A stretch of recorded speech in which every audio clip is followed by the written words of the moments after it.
Well, first of all, I want to say to our viewers, welcome to another episode of Continence Chat. My colleague, Susie Fox, is tied up this morning and missing, so I'm going to go it alone because we are so excited to have our guest today, Andrew Skinner, with the 𝗟𝗵𝗲𝗀𝗀 Foundation out of California. So, Andrew, as a way of kicking off this session, do you mind sharing with our viewers a little bit about your background, and then we can follow through with all the wonderful things that the 𝗟𝗵𝗲𝗀 Foundation is doing to help people?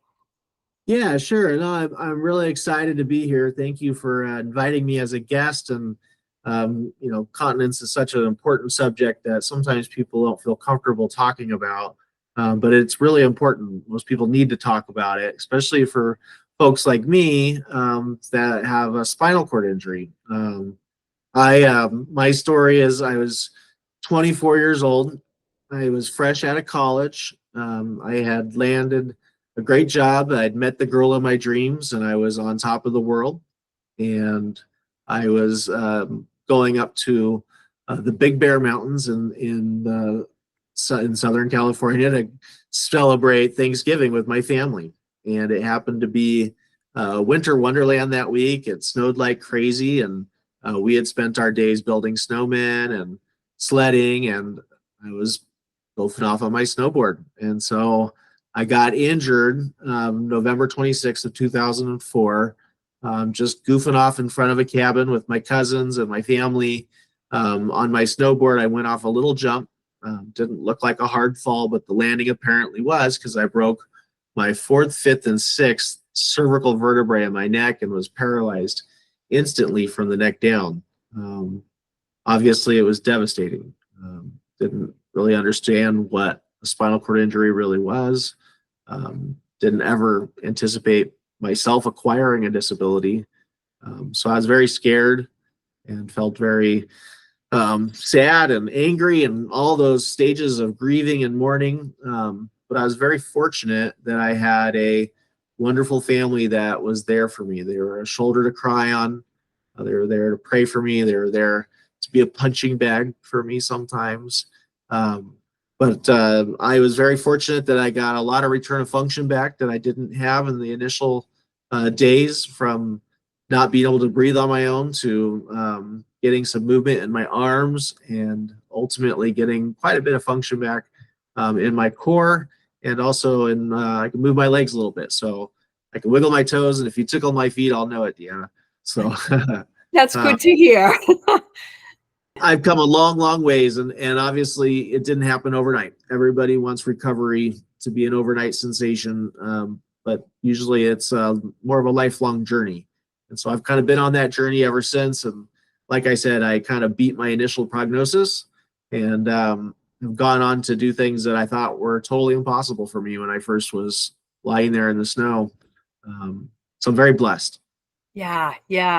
I'm trying to, I always say it's difficult to walk in other people's shoes if you truly haven't walked in those shoes. You could say, oh, I would think this, I may think that, but until you're there. But I appreciate this opportunity. You've got such a wide smile. I know my colleague, Susie, correct me if I'm wrong, but when she's out in California like you are, and she had stumbled across your organization, maybe from a prior role that she had, but she was so excited. And when she shared with me that your organization helps people, I'm going to use myself as an example. If I had an unfortunate accident like you did, and I may wake up in a hospital and not be able to feel my arms, legs, wiggle my toes, I'm assuming a lot of panic would come in, and I call it the dark cloud. I could easily get under that dark cloud. And what she shared is that you and your team bring hope, where you're coming in and saying there is life after the accident. Will be a different life, but there is hope. And I'm not going to take it all away from you of sharing all the nice things, but if you could I was just so inspired by that. I love the word hope. And I think that's what I gather from what I know about your organization. Is that what you bring to the table? Yeah, no, that's exactly right. And Susie's been a good friend of ours for, I don't know, probably almost a decade now. And I'm bummed that she can't make it today, but I'm glad that I got to still join on the podcast and the show. So yeah, after my injury, I spent the first few years just working on myself. I ended up um, you know getting, like I said, some return of function in my arms and my physical capabilities. So learning how to do normal activities of daily living, from feeding myself to getting myself in and out of a wheelchair, to driving a car. So all those little things that we all take for granted, I had to relearn how to do. And then I was very also fortunate that my girlfriend, the love of my life, stuck with me. She was there by my side every moment. And even when I tried to push her away, saying, I ruined my life, I don't want to ruin yours, she said, don't ever say that to me again. She said, I didn't fall in love with you because you could walk. She said, I didn't see that guy at college and go, he walks real good, I want to go with him. She said, I fell in love with you for what's in here.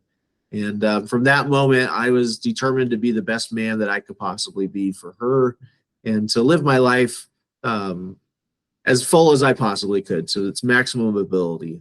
And after I kind of got into a good place in my own recovery, I started to go back to work immediately, so I could save up enough money to put a ring on Kirsten's finger before she smartened up. And so we ended up getting married about 3 or 4 years after my injury. And then I was working in construction and real estate.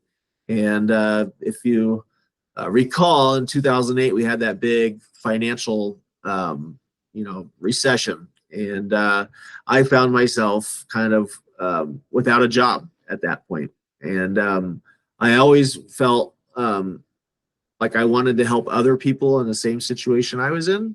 I was very fortunate not only to have a wonderful family, but people that had gotten injured before me that came into my room, and they gave me hope. They inspired me. It's like you said, as much as the physical therapists and the doctors can try to empathize with your situation, there's nothing like speaking and talking to somebody that's actually living it, and to watch them, how they navigate things, how they carry themselves. They're, just simple tips and tricks and equipment that, only insiders would know. And so, to make a long story short, I started re-engaging with the spinal cord injury community and disability community at large. And I just would come home and I would say, there's so many holes in the systems. There's all these gaps. They should be doing this, and why aren't there programs for that? And government assistance programs aren't doing enough, and health insurance doesn't cover enough, and why aren't there more programs? And so finally, my family got tired of hearing me come home and complain, and they said, Andrew, why don't you do something about it? And so that's kind of how Triumph Foundation got started, was me recognizing some big gaps in the services that were available. And kind of the heart and soul of Triumph is visiting people in the hospital after a spinal cord injury or a paralyzing disorder, when they acquire a disability, and rolling into those hospital rooms of suffering. It's sad. There's no getting around it. This sucks. But also, like you said, trying to be a light into their life, and give them hope, to give them encouragement. And the good news is, with my injury, this is not a terminal illness. You're going to get better. It's just to what degree. We all hope and pray for 110% recovery and movement and function. But no matter what, whether you walk again or you don't, this is going to change you and your perspective. And in some ways, it can be a good thing. You kind of have more perspective on, what's important in life. You kind of look at how am I spending my time? What do my focuses are? And in some ways, it gives you more of a hunger or thirst to live for each day. It's maximum ability and be more focused. And a lot of people reinvent themselves.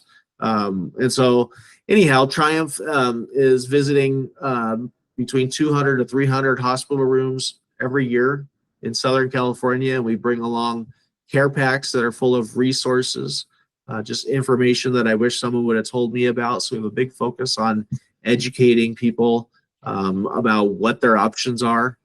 We also include goodie items and things like that that'll hopefully sweeten up their hospital stay, and just some things that'll keep them kind of busy, from toys to puzzle books and, like I said, candy and goodies. But the real meat and potatoes of these care packs are the information. Yeah, we're visiting these hospital rooms, and just our goal every year is we want to meet every single newly paralyzed person in Southern California. And the sad truth of it, though, is that we always fall short. There's always people that slip through the cracks. And so if there's anybody that's watching right now or learning about us and needs our help, please reach out. You know, we do the best we can. We have a team of around 80 peer mentor ambassadors that we've trained, that are, you know, out there. They're really the rock stars. I get a lot of credit for the awesome work that they do. But we're just meeting people where they're at. No one plans ahead for something catastrophic to happen to them, and so everybody's pretty much lost. Yeah. We have a bunch of other programs that have kind of grown off that. We run a number of support groups, and so, you know, a lot of people, they're getting injured and their hospital stay is very short, sometimes as little as 3 weeks or 1 month, and that's just crazy to me, that the insurance would want to discharge someone before they've even gotten their mind wrapped around what happened to them. And so we run support groups for places that, you know, people and families can come to continue to get support, continue kind of that continuum of care. We've run around 20 of those, polka dotted from Santa Barbara to San Diego, from the desert to the beach. And we also launched a grant program. You know, a lot of people that have, you know, an injury, they don't have good insurance. They sometimes are choosing their policy and don't think they'll ever need a wheelchair or DME supplies, durable medical equipment. And so, you know, there's a lot of things that insurance doesn't cover, from ramps to proper shower equipment to hand controls in the car. And so Triumph helps people with those critical necessary things to help them reintegrate back in the community. We also repurpose equipment. So a lot of people get stuff that they don't need anymore, and we find a home for it. So these things don't just collect dust in their garages. And the last program is we run a lot of sports and recreational activities. So just about every week we have something fun to do, from hand cycling, which are bikes that you ride with your hands, to snow skiing, to wheelchair basketball, rugby, tennis, pretty much wouldn't it be fun, you name it. And Triumph's out there doing it and giving people opportunity to just play and have fun and be around other people. The social aspect is so important. Yeah, I would think that for sure. I saw your video on your website, which had a lot of golden nuggets in it. Just to backtrack a little bit, number one, what a great love story that you have with your now wife, right? I was getting teared up. I was like, oh, that's such a, because you're right. What matters is what's in the heart and the person. I had read an article not that long ago. I live in Orlando, but I'm from the Boston area. And it was, don't quote me exactly all of the details, but there was a woman in Boston went skiing, and she became a 𝗲𝗄𝗄𝗏, and it was in her 30s, I believe, and such a good outlook, because what she shared in the article was, when I was born, I lived half of my life with arms that I could use and feet that would allow me to walk. To your point, she said this isn't a terminal illness, and she got a lot of help. I'm not sure where the help came from, but a lot of help to understand it's not a terminal illness. I am just going to be living the rest of my life a new way. But she talked about the perspective part of it. And as I was reading that article, again, I thought, yeah, I mean, it really gets to the core of what life is all about. And it's really, we're just bodies with shapes and sizes and so forth. It's the core, the heart and the mind and the soul that matter. No, that's really true. And I have a lot of friends that say I live more now than I did before my accident. You know, everyone goes through a life-changing challenge. But the true test of your character is not what happens to you, but what you do about it. And we're very fortunate that, again, we have a great community of network of people that have gone through similar things, that you can kind of absorb some of that positive energy from. Yeah. But it certainly is difficult, but is obviously something that you can persevere through, and you find resilience in yourself that you didn't know you had. And I'm sure there's listeners out there that may not have exactly the same challenges I do, but I think a lot of times the answers are the same. The only two things you can control is your attitude and your effort. And so having a positive attitude is the first and most important step, and then putting all your effort into just being the best you that you could possibly be. And I like to tell people, it doesn't matter how long I live or what I'm physically able to do. What matters is how I live. Yeah. And so the challenge is how you're living. Live your life like it means something. Yeah. Yeah. Good words for sure. Yeah. How I'm just curious, when it comes to incontinence, we have found, and I say we, my teammates and I have found that males, and mostly when we're talking about incontinence, we're either talking about folks that are older adults who might be having some type of neurocognitive decline, Alzheimer's, different types of dementia. And then there's a demographic of younger populations, children that might have special needs. And then you get into different demographics that have had tragic situations. But common ground between all of them could be that males sometimes have more difficulty even speaking about incontinence than females. And so one of the purposes of this continence chat is to help make uncomfortable conversations more comfortable. How does incontinence, Andrew, affect the folks that you cross paths with? Does it come up in different formats of talking about it? Do you feel that there's enough help and resources out there? Yeah, great question. So, I mean, the truth of the matter is, it's not just my legs don't work. My insides don't work the same. And so dealing with incontinence, my bowel and bladder is really the hardest part of my spinal cord injury. And just about everybody that has like I said, a spinal cord injury or a paralyzing disorder struggles with incontinence. And, it's like you said, one of those things that's difficult to sometimes bring up, but people need to have conversations about ways that you can manage it. And the good news is you shouldn't have to live your life in fear. Our big focus is not allowing people to live in isolation, or trying to do our best to prevent people from hiding from the world because they're afraid something might happen and they would be embarrassed. And like you said, with men sometimes aren't as willing to share their feelings or talk about things like that. But that's, one of the main focuses of our support groups is offering a place, that's a safe place where people can bring up questions like that and say, hey, how do you guys manage your bladder? What do you do if you have an accident? And so, like I started off with 𝗟𝗵𝗄𝗀 Foundation, our main focus is education, and certainly talking about a wide variety of products that can help with incontinence. A lot of our friends use catheters. A lot of our friends need to use diapers, which I know sometimes people don't love that word, the D word, but at the end of the day, there's some amazing products. I know Seni has some absorbent underwear that is amazing and can keep people from embarrassment. And at the end of the day, we don't want people to hide from the world because they might leak a little bit. But there's ways that they can make sure that they're staying healthy and clean and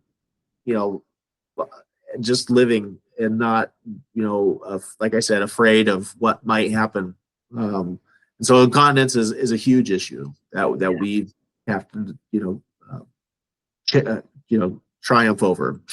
Yeah, I like that, 𝗟𝗵𝗄𝗀. Yeah, and we appreciate the opportunity to serve as a resource for folks that you cross paths with as well from an educational standpoint. You know, it's funny, the word diaper that you had mentioned, I've learned so much from this company since I've been here, but we're a European-based company, and over in Poland and Europe, it's okay to use the word diaper.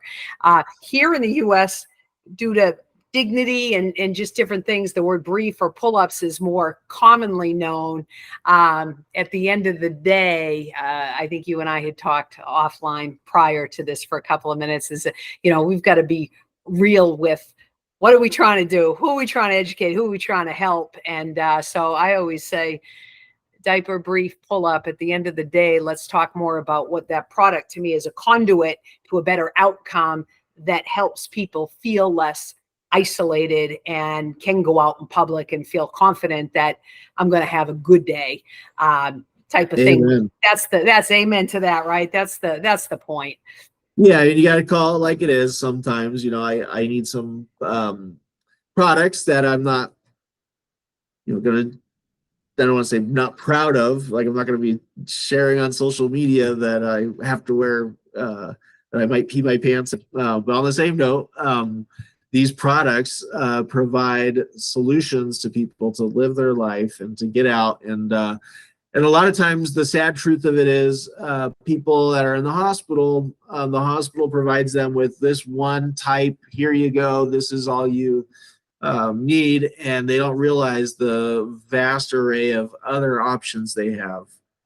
So, you know, finding, like I said, the right catheter, the right tools that'll help you manage these things, and obviously Seni and diapers and just all those products. I mean, the ones off the shelf are often one size fits none, and you need to investigate that there's, you know, other options out there that will be better solutions for you. Yeah, absolutely.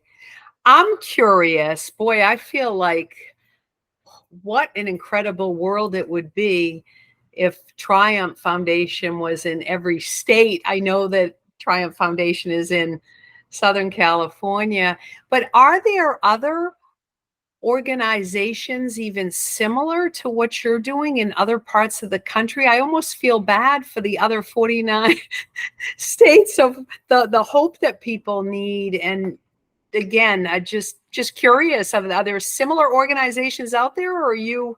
Yeah, no, there are. We have a lot of partner organizations, and, you know, Triumph's resources are really open for anyone. One of the good things that came out of the pandemic was because of the nature of it, we adapted to do things more virtual. You know, so we send our resources all over the country pretty regularly. Our grant program is really open to anyone with a spinal cord injury. The only two programs that are kind of limited to our geographic area right now is our equipment repurposing program. It's difficult to, you know, ship a wheelchair, so you would have to kind of live local to pick up those kinds of items. And then same thing with our sports and rec. So our sports and rec are kind of limited to our region. But yes, to your point, there are lots of other organizations like us. They're polka dotted all over the place. We're affiliated with the United Spinal Association, which is kind of a umbrella organization with lots of other you know, orgs like us that you can look up on their website and look through different state listings. So if you're in Florida, there's actually a couple wonderful programs out there that we work with and refer people to and collaborate with.